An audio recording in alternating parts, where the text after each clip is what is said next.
Astrologer অনন্যাদি YouTube চ্যানেলে আপনাদের সবাইকে স্বাগত। তারা সাধিকা অনন্যাদি আমি, এবং আমি আমার আরাধ্য দেবী তারা মা। আর আজকে কি নিয়ে বলবো, আলোচ্য বিষয় হলো যে নতুন বছর, এই যে 25 সালের নতুন বছর, এই বছরে রাহুর ঘর পরিবর্তনের ফলে আপনাদের কোন কোন রাশি রাহুর খেলায় বাজিমাত হয়ে যাবে, কাজেই সেইটাই আলোচ্য বিষয়। এই বছরটা হলো কার? বছরটা হলো মঙ্গলের। আর মঙ্গল হলো কে? না, হলো সেনাপতি। মঙ্গলকে বলা হয় সেনাপতি। আর এই 2025 সালে রাহু বাজিমাত করে দেবে কাদের? এই 3 রাশি। সেই 3 রাশিটা নিয়েই আপনাদের আলোচনা করব। রাহু কি, প্রথমে জানতে হবে রাহু কি। রাহু একবার কি করেছিল? রাহু অমৃত সুধা পান করেছিল, দেখেছিল দেবতারা অমৃত সুধা পান করছে, সেই জন্য সেইখানে অমরত্ব লাভের জন্য ছদ্মবেশে গিয়ে সে কি করলো? অমৃত সুধা পান করছে। সেই সময় চন্দ্র আর রবি দেখে ফেলেছিল। দেখার ফলে দেখে গিয়ে বিষ্ণুকে তাড়াতাড়ি গিয়ে বলছে, দেখুন অমরত্ব লাভের জন্য উনি অমৃত সুধা পান করছে। সঙ্গে সঙ্গে কি করলো? সুদর্শন চক্রটা ছেড়ে দিল, যার ফলে রাহু মানে দৈত্য দেবগুরু দুটো দেহ বিখণ্ডিত হয়ে যায়। উপরের অংশটা হয়ে গেল রাহু, নিচের অংশটা হয়ে গেল কেতু। আর সেই জন্য রাহুর তো অপুরন্ত খিদা, যা দিচ্ছে তাই সে খেয়ে ফেলবে, মানে এরকম। আর সেই রাহু কি করবে? তার যে খেলা, সে ছলা কলার মাস্টার, তার খেলায় কিন্তু এইবার বাজিমাত হবে এই 3 রাশি। সেই 3 রাশি কে? সেই 3 রাশি হলো মিথুন রাশি, ধনু রাশি এবং মকর রাশি। আর এই রাহু 18 মাস পর পর এক রাশি থেকে আর এক রাশিতে প্রবেশ করে। 18ই মে কুম্ভ রাশিতে প্রবেশ করবে রাহু।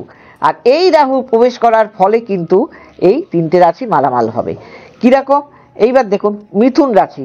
মিথুন রাশি খুব ভালো যাবে। কিরকম? মিথুন রাশিতে লগ্নে প্রবেশ করবে বৃহস্পতি, এমনিতেই খুব ভালো, বৃহস্পতি ভালো ফল দেবে। এইবার যা কিছু আটকে থাকা কাজ, আপনি বহুদিন ধরে কোনো একটা কাজ নিয়ে বসে আছেন, সেই কাজটাকে যেন আপনি কিছুতেই উতরে উঠতে পারছেন না, কোনো মতেই না। তা সেই কাজটা, আটকে থাকা কাজটা, সেটা আপনার যে কোনো ধরনের কাজ তো আটকেই পারে।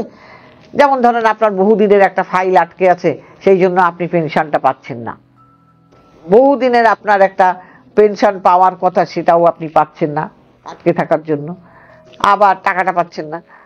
আবার কারুর হয়তো প্রমোটিং করছেন, সেই প্রমোটিংয়ে টাকাটা আটকে আছে, প্রমোটারে মানে কোথাও কোনো কাজ দিয়েছেন, সেই টাকাটা আটকে আছে, সেই প্রমোটারেও কাজ করতে পারছে না। তা সেইখানে তার সেই প্রমোটারেরও কিন্তু আটকে থাকা কাজের টাকা পেয়ে যাবেন। এবার যে কোনো ব্যবসা হতে পারে, সেইখান থেকে আপনারা আটকে থাকা কাজগুলো আপনাদের হয়ে যাবে। গবেষণায় যুক্ত যেসব ব্যক্তিরা, তাদের কিন্তু সফলতা আসবে। এবার চাকরি যারা পাচ্ছিলেন না, তাদের চাকরি হয়ে যাবে। এবং সর্বদিক থেকে, পড়াশোনার দিক থেকে, সর্বদিক থেকে কিন্তু আপনারা ভালো ফল পাবেন রাহুর কারণে। রাহু এই যে তার শলাকলার মাস্টার, এবং যা কিছু মানে কাজ রাহু করতে ভীষণ এক্সপার্ট। তো সেই জন্য আপনাদের সব দিক থেকে ভালো হবে। এবং বিয়ে যাদের চেনা, বিয়ের ক্ষেত্রে আপনাদের ভালো হবে, প্রেমের ক্ষেত্রে ভালো হবে।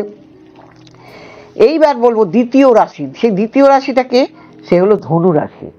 এই ধনু রাশিরও কিন্তু ভালো হবে। এরা আর্থিক উন্নতি এদের হবে। বিদেশে চাকরি পেতে চাইছেন তারা কিন্তু যেতে পারবেন। এবং পার্সোনাল সম্পর্ক যাদের খারাপ যাচ্ছিল, সেই সম্পর্কটা ভালো যাবে। অনেক সমস্যা কেটে আপনি বেরিয়ে আসবেন। মানে অনেক সমস্যার মধ্যে পড়েছিলেন, সেটা মামলা মোকদ্দমা হতে পারে, সম্পত্তিগত ঝামেলা হতে পারে, ভাই ভাই ঝামেলা হতে পারে, সেই সম্পর্ক থেকেও কিন্তু আপনি বেরিয়ে আসতে পারবেন। বিয়ে হচ্ছিল না, সেই বিয়েটার জায়গাটাও কিন্তু, যাদের বিয়ে আটকে আছে, যাদের কিছুতে হতে চাইছে না, তাদের ক্ষেত্রেও কিন্তু বিয়েটার জায়গাটাও কিন্তু তাদের হয়ে যাবে, বিয়েটা হয়ে যাবে। এই দিক থেকে আপনাদের মালামাল, আপনারা লটারির টিকিট কাটতে পারবেন, কোনো জায়গায় টাকা বিনিয়োগ করে ব্যবসা বাড়াতে চাইছেন, বিদেশে ব্যবসা করতে চাইছেন, সব দিক থেকে আপনারা। আর রাহু হলো কি? বিদেশে যাওয়ার কারক। আপনি বিদেশ যেতে চাইলে 6, 8, 12 ঘরে যদি আপনার রাহু থাকে তাহলে আপনি বিদেশ যাত্রা করতে পারবেন। তো এই জন্য এগুলো রাহুর ভীষণ কাজ করে, কাজেই আপনি পারবেন। তৃতীয় রাশিটি মকর রাশি। এই মকর রাশিতে এই বছর আর দারুণ উন্নতি। কেন না, রাহুর বন্ধু গ্রহ হলো শনি, হ্যাঁ, আর সেই শনির নক্ষত্রও কিন্তু রাহু। তা সেই রাহুর খেলায় বাজিমাত করে দেবে রাহু।